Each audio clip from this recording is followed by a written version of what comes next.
There's not any chef or successful restaurateur that will tell you that they haven't worked really, really hard. You want to make great food and turn that into a business, but knowing how to get there is hard. Having someone to help organize that process is an incredible opportunity.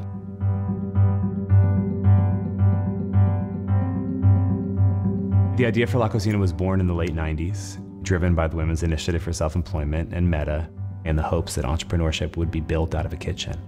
And they started to evaluate women who were writing business plans. When they asked those women why they weren't launching their businesses, the answer was lack of affordable commercial kitchen space. So the seeds of La Cocina were born out of this existing demand in the community. The real heart of what La Cocina does is to work with really talented, low-income entrepreneurs with a focus on immigrant women and women of color. It's somewhere between $500,000 and $700,000 just to get a restaurant open, and the failure rates are really high. 90% fail within the first year. We really try to get entrepreneurs to a point where they understand what the risk is going to be, they can mitigate that to the extent that they can, and then feel comfortable taking the risk they need. Mi nombre es Guadalupe Guerrero y soy de Guanajuato, Acámbar, Guanajuato. Yo trabajaba en un restaurante de 10 de la mañana a 10 de la noche, todos los días de lunes a sábado. Pues así fue por 14 años. Alicia es la dueña de Tamales Los Mayas. Yo le venía a ayudar y me habló ella de la cocina. Como dicen que, ¿por qué hacerle el sueño a otra persona pudiendo hacer el propio? Y sí es cierto. When you're at La Cocina, it's like a mini food MBA. From 6 months to 5 years, we function as a boutique consulting firm for these talented entrepreneurs. Que al principio uno piensa que no puede empezar un negocio, primero por el idioma y luego por muy difícil llenar las aplicaciones. Ya llegué a la cocina y entonces ellos nos enseñan cosas de ya del negocio. Sin la cocina no hubiera sido posible. To really make sure that we continue to have diverse communities, it's important that we offer accessibility to women that come from different socioeconomic backgrounds, and supporting La Cocina is one of the ways that we can do that. Estoy trayendo un pedacito de Guanajuato aquí al área de la bahía. For a lot of our recipes, we use nopales, which is cactus. A lot of people in Mexico eat it, but not the way my mom makes it. Mi negocio se llama El Pípila. Ahorita ya podemos decir, nos encuentran en 1028 Market Street. There's days that we get up super early, and there's days that we might not be done till like 11 at night. Just seeing my mom doing it, it's like her dream is coming true. En un mes tenemos 3 empleados más.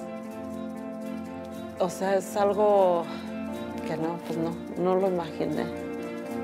The graduates of La Cocina have 12 brick-and-mortar locations in San Francisco. When you taste the foods that these women make, or if you get an opportunity to talk to them, it becomes just so clear that this is what this organization is about. Los de la cocina fueron los que me ayudaron a estar donde estoy. Yo nada más traía las ganas de salir adelante, pero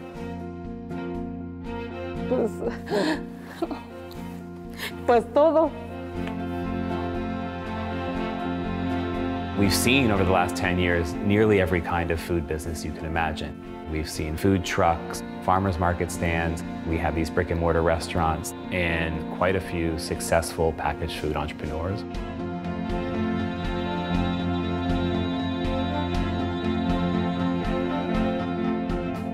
When you invest in La Cocina, you invest in economically inclusive and vibrant cities. So when you eat a plate of their food, you are participating in that.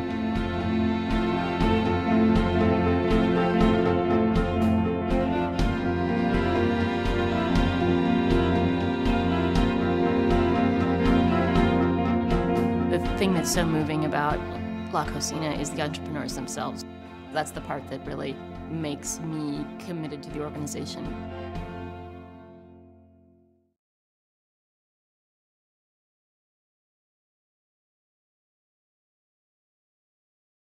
So what would you say would be the key success factors of La Cocina? Yeah, I think that begins with what La Cocina was born out of. And this organization was born out of an existing informal economy that was happening on the streets of the neighborhood that we operate in. And so women were cooking from their homes or selling food on the streets because of the high barriers to entry in the formal marketplace.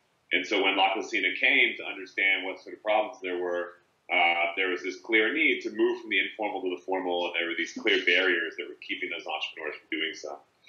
So I think that we were built around this existing demand in the community, and that's not always the case for organizations. So that's a huge part of our success.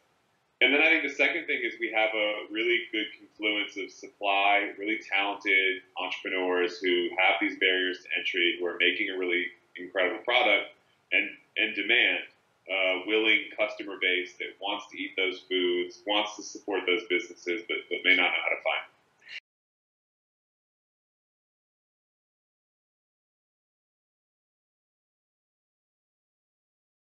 So you said you have a bunch of successful entrepreneurial women, but what makes them successful?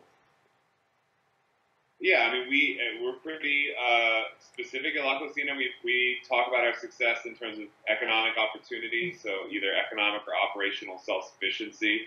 Obviously, there's lots of different ways to talk about the experiences the women have in the program, but we're looking to move people from income patching into asset generation.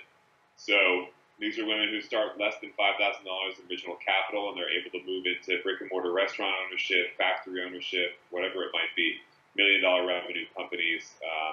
The idea is to give them the opportunity to spread their wings and then see how high they can fly.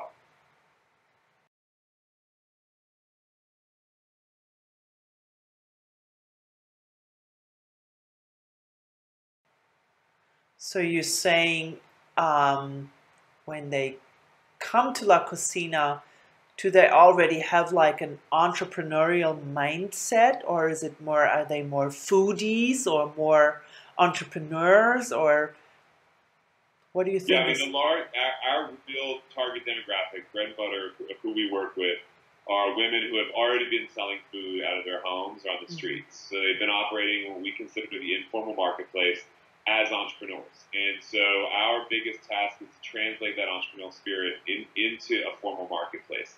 So we consider them entrepreneurs. We don't consider ourselves to be helping them. Mm-hmm. They've helped themselves. We don't consider ourselves to be empowering them. They're very powerful to begin with. All we're doing is connecting them to resources they need to expand that vision to a broader marketplace that they might not speak to as fluently.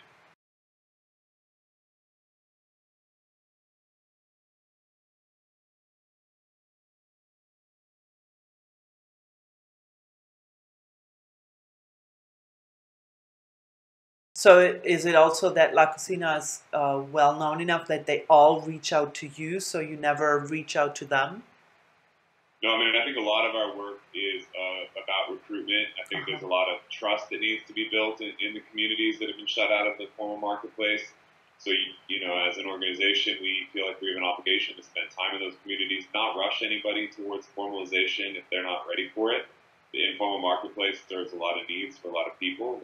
There's a reason it exists.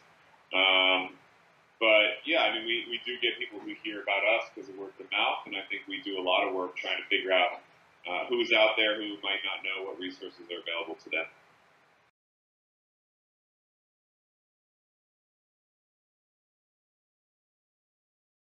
Was that to make it a women's company? Was that intentional, or did it just happen? No, I mean, we were born out of Women's Foundation in California, basically a group of women philanthropists who were looking at women in business and seeing the discrepancies in pay and in ownership and equity, and really wanted to address that head on with La Cocina. Mm-hmm.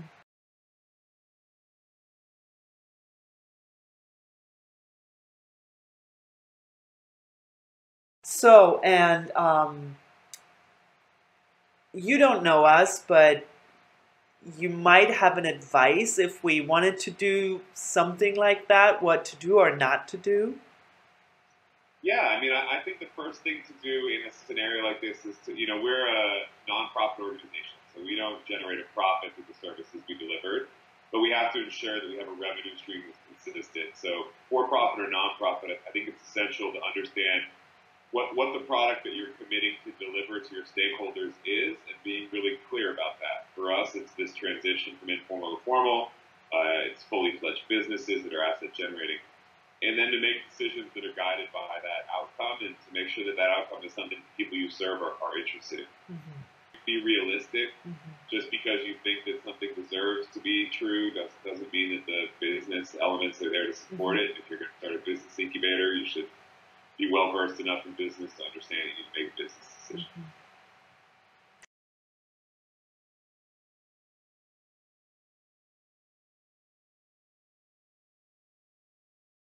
And you have a very interesting conference coming up, right? We do. We have a conference here in San Francisco in April. It's looking at food businesses as engines of economic opportunity. So obviously, we'd love anybody out there to come join us for that. And we have a couple of days in San Francisco. You'll eat some great food and hopefully leave inspired. Sounds very enticing. And yeah, I really, really hope we can make that. Good, I hope so too. So thank you so much for Thank that. you so much.